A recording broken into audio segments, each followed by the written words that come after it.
6 PhDs and you can't start this engine. Devin Blackstone's voice exploded across the private airport tarmac. The tech billionaire glared at his Boeing engineers, who'd failed for 3 straight days. His $200 million Gulfstream G650 sitting powerless. $15 million evaporated daily, while the Saudi Aramco deal slipped to competitors. The aviation experts shuffled nervously, their diagnostic equipment as useless as their reputations. At the security fence 50 yards away, 19-year-old Zara Johnson watched the public humiliation unfold. She clutched her father's turbine blade necklace, its familiar weight pressing against her chest.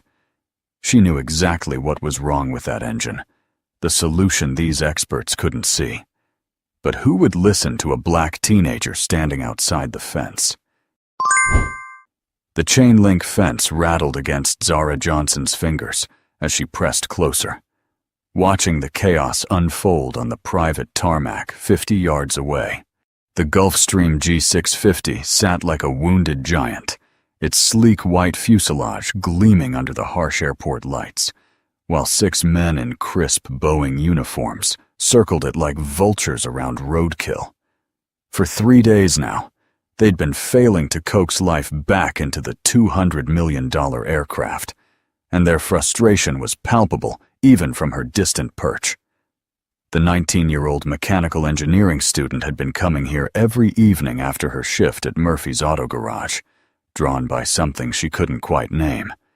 Maybe it was the familiar sight of grown men stumbling over a problem that seemed so obvious to her. Or maybe it was the bitter irony of watching the same company that had discarded her father now struggling without his expertise. "Still no luck with that bird, huh?" came a gravelly voice behind her. Zara turned to see Pete Murphy, her boss at the garage, approaching with 2 steaming cups of coffee from the 24-hour diner across the street. The stocky Irish-American man had taken her under his wing 6 months ago when she desperately needed work to pay for textbooks, and he'd grown protective of her in the way childless men sometimes do with bright young people. Pete handed her a cup and squinted through the fence at the engineers, who were now gesturing animatedly around the aircraft's starboard engine. "Your old man would have had that thing purring by now," he said quietly, the words carrying more weight than his casual tone suggested. The mention of her father sent a familiar ache through Zara's chest, and her free hand instinctively moved to the small turbine blade pendant hanging from her neck, a gift from Marcus Johnson on her 18th birthday, crafted from titanium, salvaged from a retired Boeing 747. "Dad always said engines talk if you know how to listen," she murmured, watching as one of the Boeing engineers threw his hands up in exasperation. Marcus Johnson had spent 25 years climbing the ranks at Blackstone Aerospace, earning a reputation as the man who could diagnose problems others couldn't even detect. He'd taught Zara everything about the old-school, hands-on approach to troubleshooting: feel the vibrations, listen to the subtle changes in pitch, trust your instincts over computer diagnostics. But Devin Blackstone, the tech billionaire who'd inherited the aerospace company from his father, had different ideas about efficiency and modernization. "Company needs fresh thinking, modern approaches," Blackstone had said during the mass layoffs last year, his words reported in the local business journal with clinical detachment. "We can't afford to be sentimental about the past." 23 veteran employees had been shown the door that day, including Marcus Johnson, who'd been told his traditional methods were holding the company back. The irony wasn't lost on Zara as she watched the Boeing team, all PhDs and cutting-edge diagnostic equipment, fail to solve what appeared to be a relatively straightforward problem. She could see it in their body language, the way they kept returning to the same systems, running the same tests, getting the same negative results. They were looking in all the wrong places. A black Bentley pulled up to the aircraft, and Devin Blackstone himself emerged, his perfectly tailored suit somehow remaining wrinkle-free despite the humid Georgia evening. Even from a distance, Zara could see the tension in his movements as he strode toward the lead engineer, a tall man with graying temples who immediately straightened under his employer's approach. Blackstone's voice carried across the tarmac, sharp with frustration. 6 PHDS, and you can't start a damn engine! I've got board members asking questions, and I'm running out of polite answers. And the engineer, his name tag read Mitchell, gestured toward a bank of diagnostic equipment, clearly trying to explain their systematic approach, but Blackstone cut him off with a dismissive wave. I don't want to hear about your process. I want results. This aircraft needs to be operational, and I need it yesterday. Zara found herself leaning closer to the fence, straining to catch more of the conversation. She'd been studying the aircraft's behavior for 3 days now, noting patterns the engineers seemed to miss. The engine would crank. She could hear the starter motor engaging, but it wouldn't catch, wouldn't ignite. The Boeing team had focused on fuel delivery, ignition systems, even the computer controls, but they were missing something fundamental. Her father had taught her that modern engines were complex, but they still operated on basic principles: air, fuel, compression, ignition. When an engine cranked but wouldn't start, especially after routine maintenance, the problem was usually something simple that had been overlooked or incorrectly reassembled. She'd seen it countless times at Murphy's garage, though admittedly never on a machine worth more than most people's houses. Hey! You can't be here! The sharp voice belonged to a security guard who'd noticed her prolonged presence at the fence. He was walking toward her with the purposeful stride of someone who took his job seriously, one hand resting on his radio. This is private property, and we've had orders to keep gawkers away from the perimeter. His tone wasn't hostile, but it carried the automatic authority of someone used to moving people along. Pete stepped slightly forward, his coffee cup still in hand, ready to run an interference for his young employee. She's not causing any trouble, officer. Just curious about the commotion. The guard, a middle-aged black man whose nameplate read Williams, glanced between them with tired eyes. I understand, but we can't have civilians lingering around sensitive areas. Company policy. As Zara reluctantly stepped back from the fence, she caught sight of Blackstone, throwing what appeared to be a minor tantrum near the aircraft. His voice rose again, carrying clearly across the tarmac. 3 days!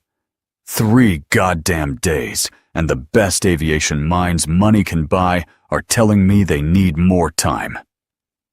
Mitchell and his team exchanged uncomfortable glances, clearly feeling the pressure of their very public failure.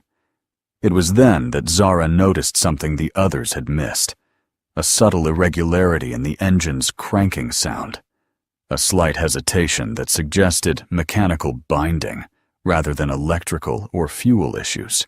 Her father had taught her to distinguish between different types of engine failures by sound alone, and this particular pattern suggested something was physically preventing the engine from completing its rotation cycle. It wasn't a fuel problem or an ignition problem. It was a mechanical obstruction, probably in the fuel metering unit, where precision components could easily be misaligned during maintenance. The security guard was still waiting for her to move along, but Zara hesitated, torn between self-preservation and the growing certainty that she knew exactly what was wrong with that aircraft. Williams noticed her reluctance and softened his tone slightly. Look, kid, I get it. It's impressive machinery, and Lord knows those engineers could use all the help they can get. But this ain't a playground, and Mr. Blackstone doesn't appreciate an audience for his problems. Pete finished his coffee and crumpled the cup, clearly ready to leave, but Zara remained frozen, staring at the aircraft with an intensity that made the guard uncomfortable. In her mind, she could hear her father's voice from countless evenings spent in their garage. Sometimes the simplest problems get overlooked because Everyone's looking for something complicated. Trust your ears, trust your instincts, and remember that engines want to run. When they don't, it's usually because someone's gotten in their way. The call came at 7:43 in the morning, shattering what little remained of Devon Blackstone's composure. Zara watched from her usual spot by the fence as the billionaire paced near his disabled aircraft, phone pressed to his ear with white-knuckled intensity. Even from 50 yards away, she could see his face reddening as he absorbed whatever news was being delivered. "What do you mean 24 hours? His voice carried across the tarmac, sharp enough to cut glass. "Ahmed, we've had this meeting scheduled for months. The entire Aramco board will be there." The Boeing engineers had arrived early, their expensive diagnostic equipment spread around the Gulf Stream, like surgical instruments around a patient that refused to wake up. David Mitchell, the lead engineer, kept glancing nervously toward Blackstone, clearly aware that their collective reputation hung in the balance. Zara shifted her position along the fence, trying to catch more of the conversation. She'd been coming here every morning before her classes, drawn by a mixture of professional curiosity and personal vindication that she didn't entirely want to examine. Through the fragments she could hear, it was becoming clear that this wasn't just about a broken airplane anymore. This was about a deal that could make or break fortunes. $2 billion, Ahmed. $2 billion. "You can't just transfer that contract to ExxonMobil because my transportation got complicated." Blackstone's free hand was gesturing wildly now, the kind of desperate body language that suggested a man watching his empire crack along fault lines he'd never noticed. The irony wasn't lost on Zara that the same man who'd eliminated her father's position to cut costs was now facing losses that dwarfed a year's worth of salaries. The morning security shift brought a different guard, a younger man named Collins, who seemed less concerned with protocol and more interested in the drama unfolding on the tarmac. When he noticed Zara's regular presence, he'd given her a brief nod of acknowledgement rather than the usual demand to move along. Perhaps he, like everyone else in the area, had become invested in watching this very public corporate crisis play out in real time. Local news vans had started appearing at the main gate, drawn by rumors of Blackstone's predicament, and the whole situation was taking on the circus-like atmosphere of a celebrity meltdown. Collins joined Zara at the fence, coffee in hand, settling in like a spectator at a sporting event. "Hell of a thing," he said conversationally. "All that money, all those smart guys, and they can't figure out what's wrong with an engine." Blackstone's phone call ended with what sounded like an ultimatum being delivered to him rather than by him. He stood motionless for a moment, staring at his phone, as if it had personally betrayed him, then exploded into motion. "Mitchell, get over here now!" The engineer hurried over, his team trailing behind like nervous disciples. "Saudi Aramco just gave us 24 hours to get to Riyadh, or they're signing with ExxonMobil instead. 24 hours, David. That's all we have left." Mitchell's face went pale under his carefully maintained tan, and Zara could see him swallow hard before responding. "Sir, we're running every possible diagnostic. The fuel system checks out. Ignition is firing correctly. Compression is within normal parameters. It's like the engine just refuses to catch." The desperation in his voice was almost painful to hear, a professional pride crumbling in real time. That was when Zara made the decision that would change everything. She'd been wrestling with it for 3 days, watching these men struggle with a problem she was 90% certain she could solve, held back by the reasonable fear of making a fool of herself in front of some of the most qualified aviation engineers in the country. But watching Blackstone's growing desperation, hearing the stakes involved, she realized that staying silent wasn't protecting her from embarrassment. It was protecting these men from having their expertise challenged by someone they'd automatically dismiss. The thought of her father discarded like an outdated manual, while his knowledge could have prevented this entire crisis, gave her the courage to act. She walked away from the fence, ignoring Colin's surprised look, and headed for the main terminal, where she knew Blackstone would eventually retreat to make more desperate phone calls. The airport cafe was nearly empty at 8:30 in the morning, just a few early commuters grabbing coffee before their flights. Zara ordered a black coffee she couldn't afford and positioned herself at a table with a clear view of the entrance, hoping her instincts about Blackstone's habits were correct. She didn't have to wait long. The billionaire stormed in 15 minutes later, his usually perfect appearance showing cracks, tie loosened, hair slightly disheveled, the look of a man whose carefully constructed world was falling apart, one phone call at a time. He commandeered a corner table and immediately dialed another number, his voice carrying clearly across the quiet space. "Patricia, I need you to charter every available aircraft on the East Coast. I don't care what it costs. Find me something that can make it to Riyadh non-stop, and find it now." The conversation that followed painted a picture of a man rapidly running out of options. Every charter company Patricia contacted had the same response. Nothing available with the range and capacity Blackstone needed, not on such short notice. Private jets capable of transcontinental flights were either already booked, undergoing maintenance, or simply didn't exist in sufficient numbers to solve his problem. Zara listened as his voice grew more strained with each rejection, watched as he loosened his tie further, and ran his hands through his perfectly styled hair. This was a man who'd built his fortune on the assumption that every problem had a solution if you threw enough money at it, now discovering that some problems couldn't be bought away. The irony that his solution sat abandoned on the tarmac, defeated by his own dismissal of old-fashioned expertise, was almost too perfect. When Blackstone finally ended his call and sat staring at his phone with the 1,000-yard stare of defeat, Zara knew it was time. She stood up, smoothed her worn jeans and engineering department t-shirt, and walked across the cafe with her heart hammering against her ribs. Every step felt like crossing a bridge she couldn't uncross, moving from observer to participant in a drama far bigger than anything she'd ever attempted. Blackstone didn't look up until she was standing directly beside his table, and when he did, his expression cycled rapidly through confusion, irritation, and dismissal. "I'm sorry, but I'm dealing with some urgent business matters right now," he said, his tone carrying the automatic politeness of someone accustomed to brushing off interruptions from people he considered irrelevant. "Mr. Blackstone," Zara said, her voice steadier than she'd expected, "if you permit, I will fix it."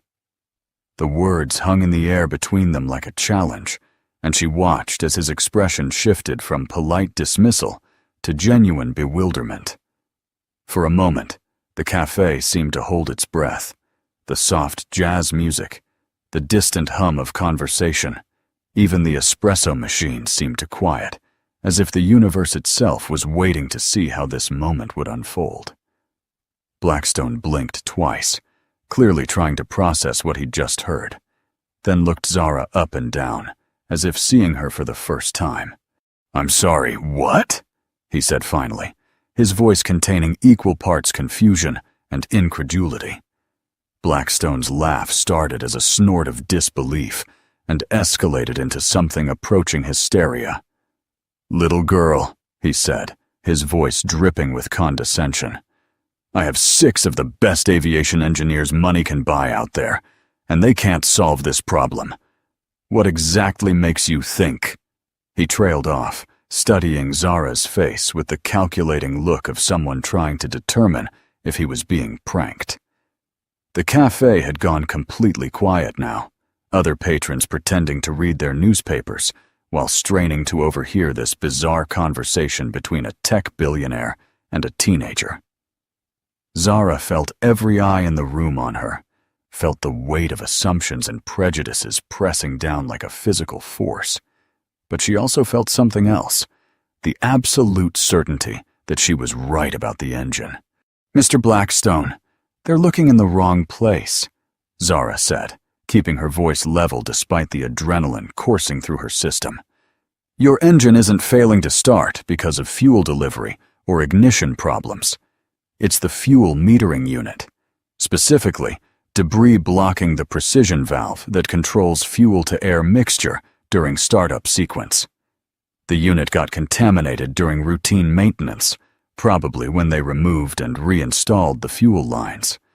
She watched his expression change as she spoke, saw the dismissive amusement fade into something approaching attention. The technical specificity of her diagnosis had caught him off guard, and she could see his business mind calculating whether this was worth pursuing. Around them, the cafe remained unnaturally quiet, as if everyone present understood they were witnessing something significant. Blackstone leaned back in his chair, his eyes narrowing as he studied Zara with new interest. And how exactly would someone your age know about fuel metering units in commercial aircraft engines? The question carried layers of skepticism, but also genuine curiosity, and Zara recognized this as her one chance to establish credibility before he dismissed her entirely. She straightened her shoulders and met his gaze directly, drawing strength from her father's memory and the countless hours they'd spent together diagnosing similar problems. "My father is Marcus Johnson. He was your chief engineer for 25 years before you decided his methods were too old-fashioned. He taught me that engines talk if you know how to listen, and your Gulfstream is saying its fuel mixture is wrong during ignition sequence." The mention of her father's name hit Blackstone like a physical blow, and Zara watched as recognition dawned across his features. She could see him connecting the dots, remembering the layoffs, the cost-cutting measures, the veteran employees he'd dismissed in favor of younger alternatives. His hand went to his tie, adjusting it nervously, and for the first time since she'd approached his table, he looked genuinely uncomfortable. "Marcus Johnson," he repeated slowly, as if testing the name's weight.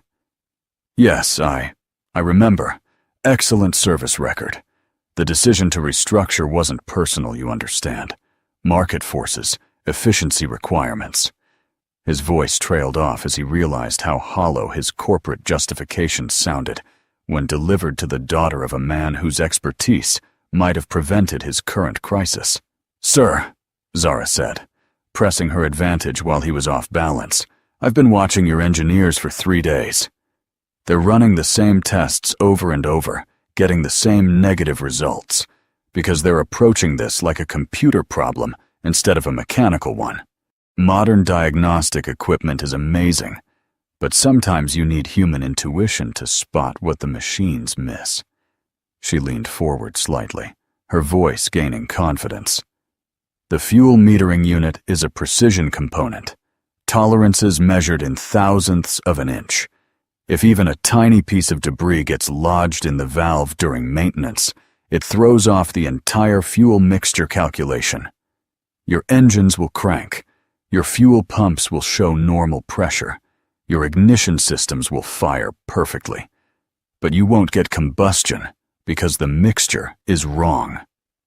Blackstone was quiet for a long moment, his business mind clearly working through the implications. Finally, he pulled out his phone and dialed a number. "Mitchell, it's Devon. I need you to meet me at the aircraft in 5 minutes and bring your team, all of them." He ended the call and looked at Zara with an expression she couldn't quite read. "You have exactly 5 minutes to prove you're not wasting my time," he said, standing and straightening his jacket. "Because if you're wrong about this, if you're just another person trying to get 15 minutes of fame off my problems, I will make sure you regret it." The threat was delivered calmly, but Zara could hear steel underneath the polished corporate speak. They walked across the tarmac together, an unlikely pair that drew stares from ground crew and security personnel. Blackstone strode with the confident pace of a man accustomed to having the world rearrange itself around his schedule, while Zara fought to keep up without appearing to hurry. The Boeing engineers were already gathered around the Gulf Stream when they arrived, their expressions ranging from curious to openly skeptical as they took in the sight of their employer, accompanied by a teenager in jeans and sneakers. David Mitchell stepped forward, his professional composure intact, despite the obvious confusion in his eyes. "Sir, you said this was urgent. Have we received new diagnostic information?" His tone was carefully neutral, but Zara caught the underlying tension. This was a man whose reputation was on the line. "David, I'd like you to meet Zara Johnson," Blackstone said, gesturing toward her with theatrical flair. "She believes she knows what's wrong with our engine." The silence that followed was deafening, broken only by the distant sound of commercial aircraft taking off from the main runway. Zara could see the engineers exchange glances, could practically hear their collective thought process as they tried to reconcile this development with their understanding of how the world worked. Mitchell's expression cycled through several emotions before settling on professional skepticism, tempered with barely concealed irritation. "Sir, with all due respect, we've run comprehensive diagnostics on every system. The fuel delivery, ignition sequence, compression ratios, everything checks out within normal parameters." "If you permit," Zara said, addressing Mitchell directly and using the phrase that was rapidly becoming her signature, "I'd like to show you what you've been missing." She moved toward the engine housing with the confidence of someone who'd spent years around aircraft, ignoring the sharp intake of breath from one of the junior engineers. "Your diagnostic equipment is telling you that fuel pressure is normal, right? And ignition timing is within specifications?" Mitchell nodded reluctantly. "That's because you're testing the system as a whole, but you're not looking at the specific component that controls fuel metering during startup. It's like testing a car's fuel pump and concluding the carburetor is fine. Related systems, but not the same thing." Zara knelt beside the engine housing, her hands moving with practiced confidence as she indicated specific components. "The fuel metering unit is right here, and it's designed to deliver precise fuel quantities based on engine demand. During startup, it has to provide exactly the right mixture for ignition, too rich or too lean, and you get exactly what you're seeing, an engine that cranks but won't catch." She looked up at the assembled engineers, seeing skepticism warring with curiosity on their faces. "The problem is that this unit can be contaminated during routine maintenance if fuel lines are disconnected without proper filtering procedures. A single microscopic particle in the wrong place, and your $200 million aircraft becomes a very expensive paperweight." Mitchell's response came in the form of a long, measured breath that spoke volumes about his professional composure under pressure. "Miss Johnson," he said, emphasizing her name with the kind of careful pronunciation that suggested he was working hard to maintain his temper, "I appreciate your enthusiasm, but aircraft maintenance isn't a hobby project. These engines are maintained by certified technicians following strict protocols established by the manufacturer and the FAA. The suggestion that we somehow missed debris contamination during routine maintenance is—" He paused, clearly searching for diplomatic language. "It's highly unlikely." Behind him, the other engineers nodded in agreement, their body language forming a wall of professional solidarity against this teenage interloper who dared question their expertise. Zara could feel their collective skepticism like a physical force, but she also noticed something else, a flicker of uncertainty in Mitchell's eyes that suggested her technical explanation had hit closer to home than he wanted to admit. "David," Blackstone interjected, his voice carrying the edge of a man whose patience was rapidly depleting along with his options. "Miss Johnson's father was Marcus Johnson, our former chief engineer. Before we dismiss her theory entirely, perhaps we should consider that she might have access to institutional knowledge we've overlooked." The pause before overlooked carried enough weight to make Mitchell straighten slightly, and Zara caught the subtle reminder of who was ultimately responsible for the decision to eliminate Marcus Johnson's position. The other engineers exchanged glances, clearly recalibrating their assessment of the situation. Knowledge of Marcus Johnson's reputation still carried currency in aviation circles, and his daughter's presence suddenly took on a different significance than they'd initially assumed. Zara seized the opening before Mitchell could reassert control of the situation. "If you permit me to examine the fuel metering unit," she said, directing her words to Mitchell with the same respectful formality he'd used with her. "I can show you exactly what I'm talking about. It won't require disassembling anything major. Just rewind the access panel to inspect the valve mechanism." She moved closer to the engine housing, her hands tracing the external components with the confidence of someone who'd spent countless hours studying similar systems. "The contamination I'm describing wouldn't show up on your standard diagnostic equipment because it doesn't affect overall fuel pressure. It only disrupts the precise metering required for ignition. It's the difference between having water in your pipes and having a partially blocked faucet." The analogy seemed to resonate with at least some of the engineers, and Zara watched as a few of them moved closer to see what she was indicating. Mitchell, however, remained skeptical, his professional pride clearly warring with the growing pressure from his employer and the undeniable clock ticking toward their Saudi Arabia deadline. "Miss Johnson, even if we accept your theory about contamination, the procedure for accessing the fuel metering unit requires specialized tools and recalibration of the entire fuel management system afterward. We're not talking about a 15-minute inspection.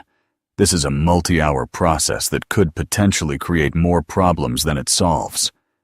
His tone carried the weight of someone who'd seen amateur mechanics turn simple problems into expensive disasters, and Zara couldn't entirely blame him for his caution. "But that's exactly the problem," Zara said, her voice gaining strength as she found her footing in this technical debate. "You're thinking like engineers instead of mechanics. My father always said that sometimes the most sophisticated solution is the wrong solution, especially when you're dealing with basic mechanical principles that haven't changed since the first internal combustion engine." She pointed to specific components as she spoke, her finger tracing the path of fuel flow through the system. "The fuel metering unit is designed to be serviceable. It has to be, because precision components are subject to wear and contamination. The manufacturers wouldn't design a system that required complete recalibration every time someone needed to clean a valve." The logic of her argument was starting to have an effect on some of the younger engineers, who were nodding along despite Mitchell's obvious displeasure. Blackstone checked his watch with the theatrical gesture of a man making a point about time pressure. "David, we have 18 hours until I need to be wheels up for Riyadh. 18 hours until I potentially lose the biggest contract in my company's history. Your systematic approach hasn't yielded results in 3 days, and frankly, I'm running out of patience with systematic approaches." His voice carried the kind of barely controlled frustration that made everyone within earshot uncomfortable, and Zara could see Mitchell's jaw tighten as he absorbed what amounted to a very public dressing down in front of his subordinates. "Miss Johnson is proposing a specific solution to a specific problem. At this point, I'm willing to consider any option that doesn't involve watching my aircraft sit here like expensive lawn furniture while my competitors sign deals I should be making." Mitchell's response revealed the depth of pressure he was feeling. "Sir, with all due respect, allowing an unlicensed individual to perform maintenance on a commercial aircraft violates numerous FAA regulations, not to mention our insurance coverage. If something goes wrong, if Miss Johnson's intervention causes additional damage, we're looking at legal liability that could—" He trailed off as Blackstone's expression darkened, clearly recognizing that bringing up liability concerns wasn't improving his position. The other engineers shifted uncomfortably, caught between their professional obligations and their employer's obvious desperation. Zara realized this was her moment to address the elephant in the room, the question of who would actually perform any maintenance work. "Mr. Mitchell," Zara said, her voice calm despite the tension crackling around them. "I'm not asking to perform maintenance on your aircraft. I'm asking to identify the problem so that you and your team can fix it correctly. Think of me as a diagnostic consultant. I can show you exactly where to look and what to look for, but the actual repair work would be done by your certified technicians using proper procedures." The compromise seemed to ease some of Mitchell's concerns, and she could see him considering the proposal with less automatic resistance. "The fuel metering unit I'm describing can be inspected without violating any regulations. It's a standard troubleshooting procedure that's covered in your maintenance manuals. The only difference is that I'm suggesting you look at a component your diagnostics may have overlooked." The standoff stretched for several seconds, with Mitchell clearly weighing professional caution against mounting pressure from his employer and the undeniable logic of Zara's proposal. Finally, one of the younger engineers stepped forward, a woman with short red hair whose name tag read Peterson. "Sir, if Miss Johnson can point us toward a specific component, it wouldn't hurt to take a look. We've exhausted our standard diagnostic protocols, and we're not exactly swimming in alternative theories." Her intervention seemed to tip the balance, and Zara watched as Mitchell's resistance crumbled under the combined weight of circumstances, employer pressure, and peer consensus. He looked around at his team, saw the mixture of curiosity and desperation in their faces, and finally nodded with visible reluctance. "Fine," Mitchell said, the word carrying the weight of a man who felt cornered by circumstances beyond his control. "Miss Johnson, you have 30 minutes to show us what you think we've missed, but I want it clearly understood that any actual maintenance work will be performed by licensed personnel following established procedures, and if this turns out to be a waste of time, I expect you to step aside and let us return to our systematic approach." His capitulation felt more like a tactical retreat than genuine acceptance, but Zara recognized it as the best outcome she was likely to achieve under the circumstances. She nodded her agreement, already mentally preparing for what she hoped would be the vindication of everything her father had taught her about listening to engines and trusting mechanical intuition over computer diagnostics. The next 30 minutes unfolded like a masterclass in mechanical diagnosis, with Zara guiding the Boeing engineers through an examination that revealed exactly what she'd predicted. Peterson, working under Zara's direction, carefully removed the access panel to the fuel metering unit, while the others crowded around to observe. What they found vindicated every word of Zara's theory: a microscopic piece of metal debris, no larger than a grain of sand, lodged precisely where it could disrupt the fuel mixture during startup sequence without affecting overall system pressure. Mitchell stared at the contamination with the expression of a man watching his professional assumptions crumble in real time, while the other engineers exchanged glances that mixed admiration with embarrassment. "Well, I'll be damned," Peterson muttered, carefully extracting the debris with precision tweezers. "She nailed it exactly. 3 days of diagnostics, and we missed something a teenager spotted from outside the fence." The cleanup and reassembly process took another 2 hours, with Zara observing from a respectful distance while the certified technicians performed the actual work.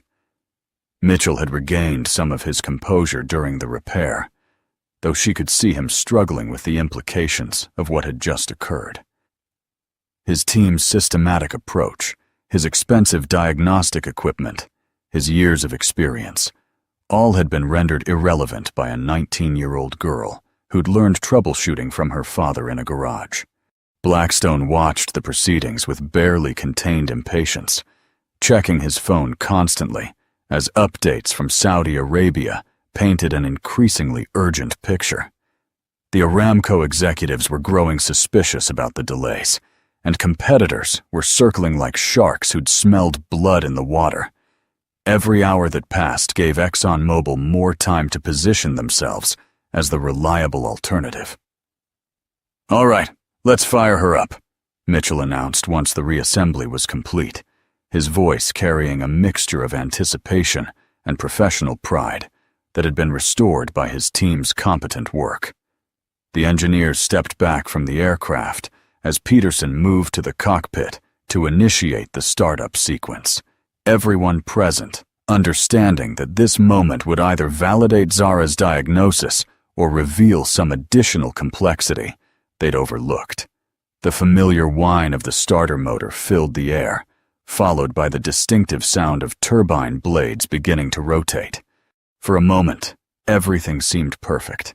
The engine was turning over smoothly, fuel pressure indicators showed normal readings, and even the skeptical expressions on some of the engineers' faces were beginning to soften into something approaching optimism. Then, just as ignition should have occurred, the engine gave a mechanical cough that sounded wrong to everyone present, followed by a grinding noise that made Mitchell's face go pale. The startup sequence continued for a few more seconds before Peterson shut it down, but the damage was already apparent to anyone with mechanical experience. Something had gone catastrophically wrong during the repair process, and the engine that had been merely non-functional was now producing sounds that suggested serious internal damage. Mitchell rushed to the diagnostic equipment, his hands moving frantically across the controls as he tried to assess what had happened. The readings that appeared on his screen painted a grim picture: compression loss, abnormal vibration patterns, and pressure variations that suggested mechanical failure far more serious than a blocked fuel metering unit. "What the hell just happened?" Blackstone's voice cut through the stunned silence like a blade, his composure finally cracking under the weight of watching his situation deteriorate from bad to catastrophic.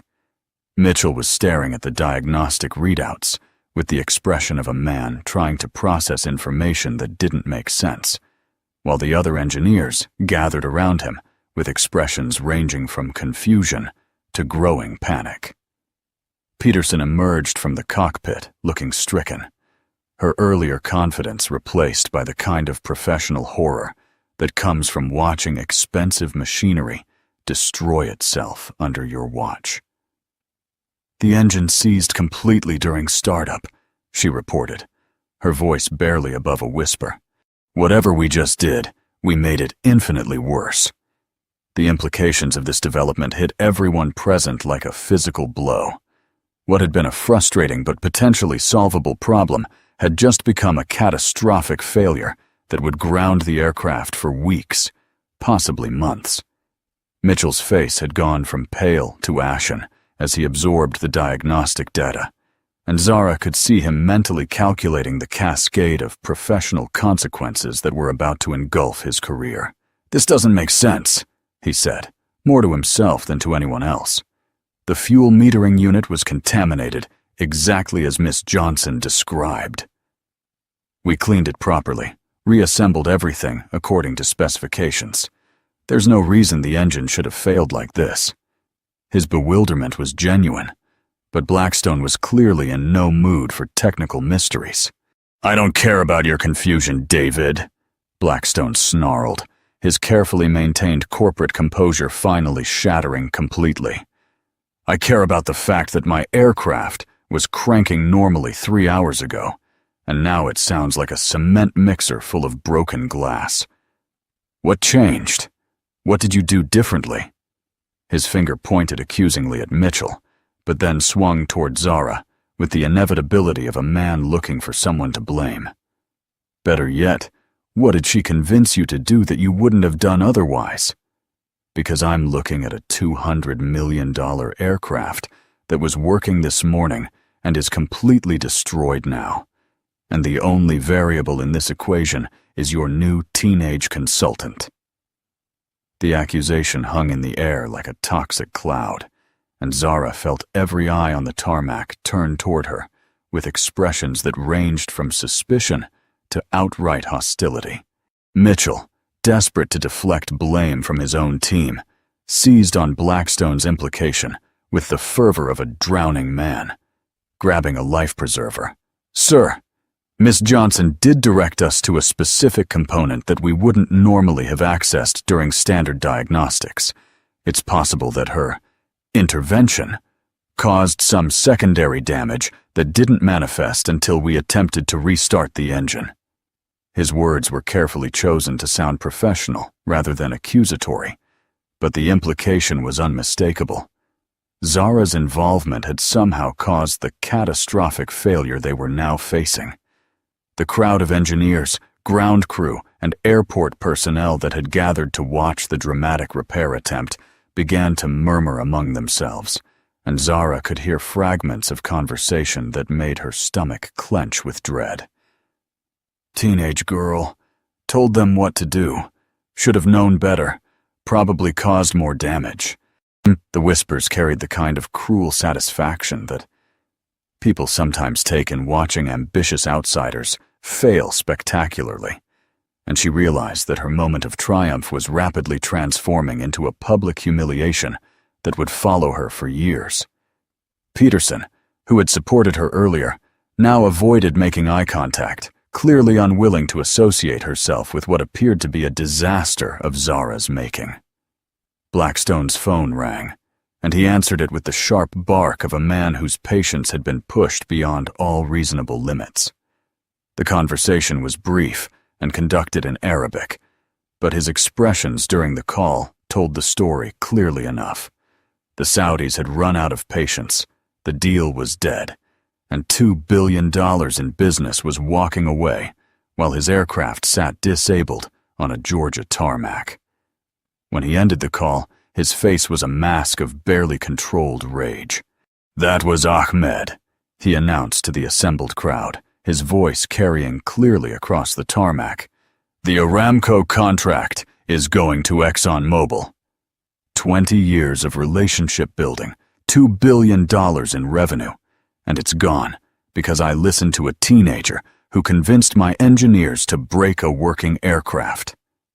The finality of his statement hit Zara like a physical blow, and she felt her knees go weak as the full scope of what was happening became clear.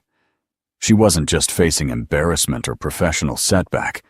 She was being publicly blamed for destroying one of the most expensive pieces of machinery most people would ever see, costing her target's company billions of dollars in the process. Security personnel were already moving in her direction, clearly responding to some signal from Blackstone, and she realized that her brief moment in the spotlight was about to end with her being escorted away in disgrace. The turbine blade necklace around her neck suddenly felt heavy as lead, a reminder of her father's expertise that had somehow led her into the worst mistake of her young life. Security guard Williams approached Zara with reluctant professionalism, his earlier kindness replaced by the grim duty of a man following orders he didn't particularly like. "Miss, I'm going to have to ask you to come with me," he said quietly, his voice carrying genuine regret. "Mr. Blackstone has requested that you be escorted off the property and banned from returning. I'm sorry, but those are my instructions." The walk toward the gate felt like a funeral march, with every step taking her further from the aircraft and deeper into a humiliation that would define her for years to come. Behind her, she could hear Mitchell directing his team to begin the process of documenting the engine failure for insurance purposes, his voice carrying the relief of a man who'd successfully deflected blame onto someone else. The local news crews that had gathered were already interviewing ground crew members, collecting sound bites about the teenager who destroyed a billionaire's jet. As they reached the gate, Zara's phone buzzed with a text from Pete Murphy. "Saw the news. Whatever happened out there, you still have a job at my garage. Come in when you're ready." The simple message of support from her boss brought tears to her eyes, but it also crystallized something that had been forming in her mind during the long walk away from the aircraft. The engine failure didn't make sense. Not mechanically, not logically, and certainly not based on everything her father had taught her about how aircraft engines actually worked. The fuel metering unit contamination had been exactly where she'd predicted, exactly what she'd diagnosed, and the cleaning process had been performed correctly by certified technicians. Something else had caused the catastrophic failure, something that had nothing to do with her diagnosis or Mitchell's repair work. Williams paused at the gate, clearly reluctant to complete his assignment. "Miss, for what it's worth, my cousin works maintenance at Delta, and he says you were right about that fuel metering unit. Says he's seen the same problem a dozen times, and it always presents exactly like you described." His words were meant as consolation, but they only reinforced Zara's growing conviction that she was being scapegoated for someone else's error. She thanked him and stepped through the gate, officially banished from the property where her brief moment of recognition had turned into complete professional disaster. But as she walked toward the parking lot, her mind was already working through the technical details of what she'd observed, trying to reconcile her correct diagnosis with the catastrophic result. The answer came to her with the sudden clarity of revelation as she replayed the startup sequence in her memory. The engine had been turning over normally. She'd heard that clearly. The fuel pressure had been correct, the ignition timing had been within specifications, and even the initial combustion had occurred as expected. But then, just before the catastrophic failure, there had been that distinctive mechanical cough, followed by grinding sounds that suggested something had physically damaged the internal components. That pattern didn't match fuel system problems or even electrical failures. It suggested mechanical interference, something that had physically obstructed the engine's operation during the critical moment when combustion was supposed to stabilize into smooth running. Peterson's reassembly work had been meticulous. Zara had watched every step of the process and seen nothing that suggested improper installation or misaligned components. But there was one element of the repair that had troubled her at the time, something she'd noticed but dismissed as probably routine. Mitchell had insisted on personally inspecting the reassembly work, claiming it was standard procedure for critical components. During that inspection, he'd asked everyone to step back while he made what he'd called final calibration adjustments to ensure proper fuel flow rates. At the time, it had seemed like professional thoroughness, but now Zara wondered if those adjustments had been something else entirely. The more she thought about it, the more convinced she became that Mitchell had deliberately sabotaged the repair, either out of professional spite or to protect himself from the embarrassment of being shown up by a teenager. The thought seemed almost too paranoid to believe, but it explained everything. Why her diagnosis had been correct, but the engine had failed anyway. Why Mitchell had been so quick to blame her for the disaster, and why he'd insisted on personally handling the final calibration work that no one else had been allowed to observe. If she was right, then Mitchell had destroyed Blackstone's engine specifically to discredit her and protect his own reputation, sacrificing $2 billion in business to avoid admitting that a 19-year-old girl knew more about troubleshooting than his entire team. The problem was proving it. She was banned from the property. Mitchell controlled all access to the aircraft, and her credibility had been destroyed by the very public failure everyone had witnessed. Even if she could somehow demonstrate that sabotage had occurred, who would believe her? She was a teenager making accusations against a respected Boeing engineer, claiming conspiracy theories about deliberate sabotage that sounded like the desperate excuses of someone trying to avoid responsibility for their mistakes. The smart thing to do would be to go home, accept that she'd learned an expensive lesson about staying in her lane, and try to rebuild her reputation over the next several years through quiet competence rather than dramatic gestures. But as Zara sat in her car in the airport parking lot, staring at the distant shape of the disabled Gulf Stream, she realized she couldn't live with that outcome. Not because of her own reputation, though that mattered, but because letting Mitchell get away with sabotage meant that other people would suffer similar fates in the future. Her father had been discarded by Blackstone's company despite his expertise and years of service, and now she was being similarly dismissed after providing the solution they'd needed. The pattern would continue. Experienced voices would be ignored, innovative approaches would be discouraged, and people like Mitchell would protect their positions by destroying anyone who challenged their authority. An hour later, Zara was standing at the main entrance to the airport terminal, waiting for Blackstone to emerge from what she knew would be a series of crisis management phone calls with his board of directors, insurance company, and probably his lawyers. She'd positioned herself where he couldn't avoid seeing her, despite the risk that he'd simply have security remove her again. This would be her only chance to make her case, and she had to make it count. When he finally appeared, flanked by two serious-looking men in expensive suits who were clearly legal counsel, his face was a mask of exhaustion and barely controlled rage. He saw her immediately, and his expression darkened further as he approached. "Miss Johnson," he said, his voice carrying the kind of cold fury that suggested he was working very hard to maintain professional composure. "I thought I made it clear that you were no longer welcome on this property. If you're here to apologize for the damage you've caused, save your breath.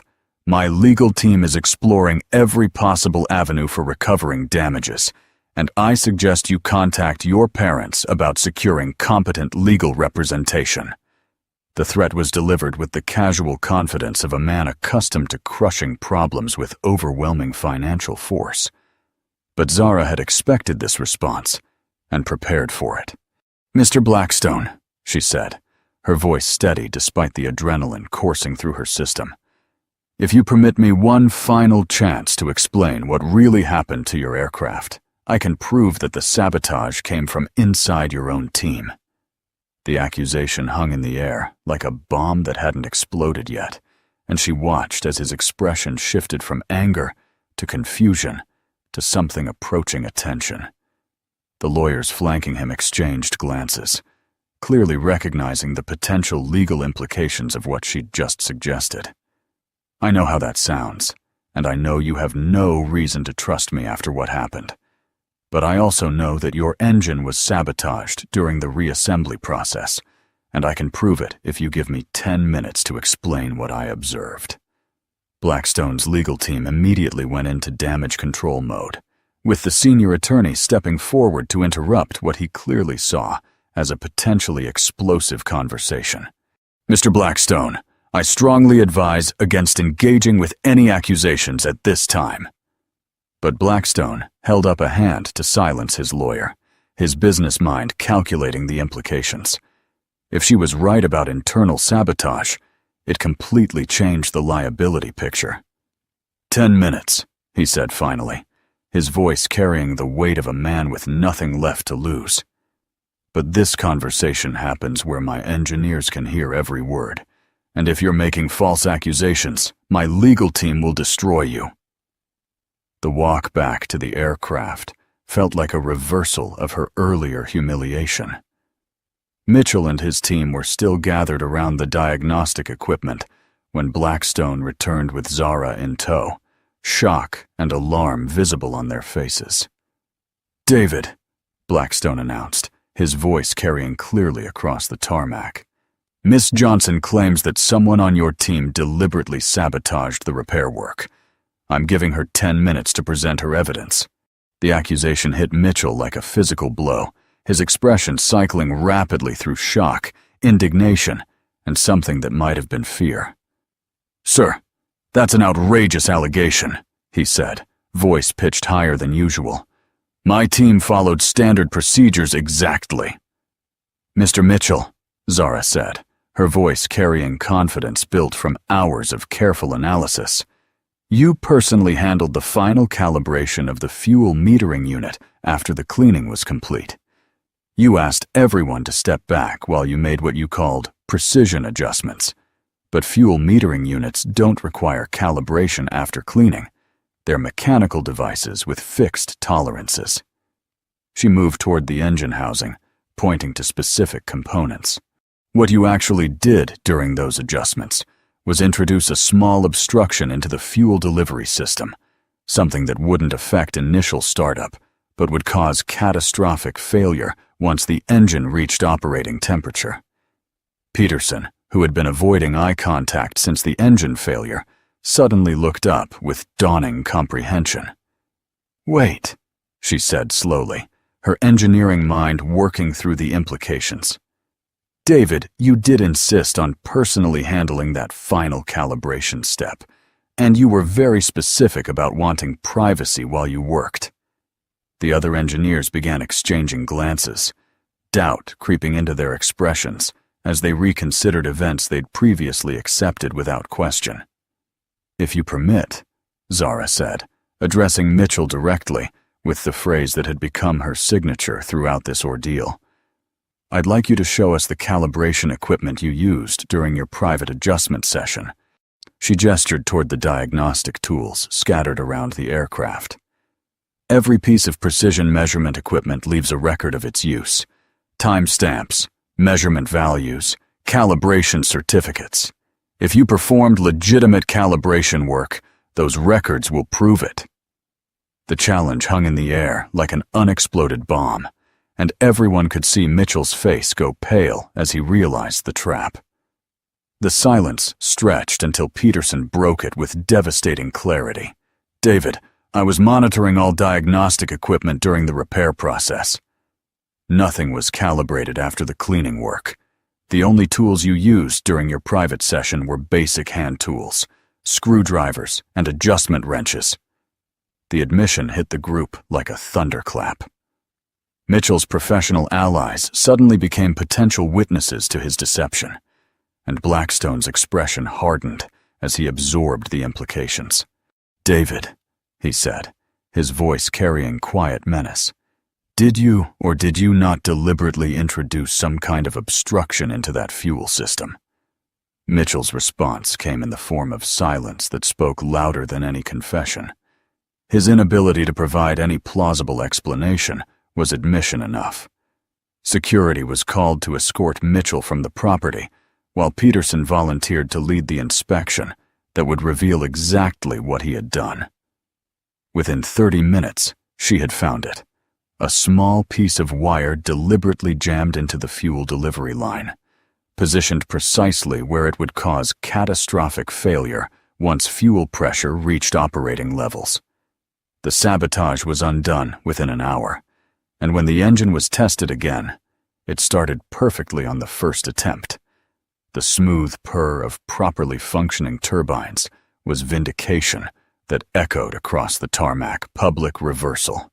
Before the assembled crowd of engineers, ground crew, and media representatives who had gathered to witness this unprecedented drama, Blackstone stood beside his now operational aircraft. The cameras were rolling as he delivered what would become one of the most widely circulated corporate apologies in aviation history. "Ladies and gentlemen," he began, his voice carrying clearly in the evening air, "I owe Miss Zara Johnson a profound public apology. Her expertise not only identified the original problem that had stumped our most experienced engineers, but also exposed deliberate sabotage that could have destroyed my company's reputation permanently." Mitchell graciously admitted his error before the cameras, unable to maintain his deception. "She found what we missed and exposed what I did wrong. Miss Johnson's diagnosis was correct from the beginning, and the public vindication felt surreal after hours of humiliation. But as Zara touched her father's turbine blade necklace, the payoff moment she'd been waiting for, she whispered, 'Dad, we did it!' The small piece of titanium, worn smooth by years of handling, had witnessed her transformation from overlooked teenager to recognized expert. Rewards. What happened next exceeded Zara's wildest expectations. Blackstone reached into his jacket and withdrew a check that he handed to her with theatrical flair. "Miss Johnson, this is a consulting fee of $300,000 for services rendered. Consider it a small token for saving my company from catastrophic losses and reputational damage." The crowd gasped as the figure sank in. More money than her family had ever seen, enough to transform their lives completely. But Blackstone wasn't finished with his dramatic announcements. Additionally, he continued with the authority of someone making commitments impossible to retract. Blackstone Aerospace offers you a full scholarship to MIT's Aerospace Engineering program, including all tuition, room and board, and educational expenses for the duration of your studies. The offer represented everything Zara had dreamed of, but never dared expect. Access to the most prestigious engineering education in the country. Furthermore, upon your graduation, you will have a guaranteed position as Chief Engineer Apprentice, working directly under our senior technical staff. Systemic change. The most significant announcement came last, delivered with the confidence of a man who had learned an expensive lesson about diverse perspectives. "Effective immediately," Blackstone declared, his voice carrying the weight of public commitment that would reshape the industry. Blackstone Aerospace is launching the Practical Wisdom Initiative, a comprehensive program designed to identify and nurture young talent, regardless of conventional credentials or traditional backgrounds. We will actively recruit from community colleges, trade schools, apprenticeship programs, and practical learning environments, he continued, creating a new paradigm that acknowledged hands-on experience alongside formal education. We will establish partnerships with automotive repair shops, mechanical training programs, and technical institutes to identify individuals who demonstrate the problem-solving skills Miss Johnson has shown us. True expertise isn't defined by where you went to school or how old you are. It's defined by your ability to solve problems others cannot. The systemic change represented more than corporate policy. It was fundamental acknowledgement that the aviation industry's future depended on recognizing talent wherever it emerged. Other companies would follow suit, creating opportunities for young people previously overlooked by traditional hiring practices. Her father's dismissal had been framed as progress, but this felt like actual progress, expanding opportunity rather than contracting it. As the media representatives dispersed, Peterson approached Zara with genuine respect and admiration. "Miss Johnson, I want to apologize for doubting you earlier. What you accomplished today, both technically and personally, is something I'll remember for the rest of my career." The handshake felt like the first truly respectful acknowledgement Zara had received from the engineering community. The final image that would stay with Zara forever came when Blackstone invited her aboard the repaired Gulfstream for a courtesy flight around the Atlanta area.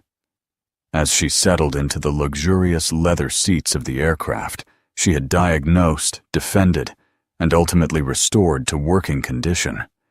She realized she was no longer the girl standing outside the fence, watching other people's problems from a distance.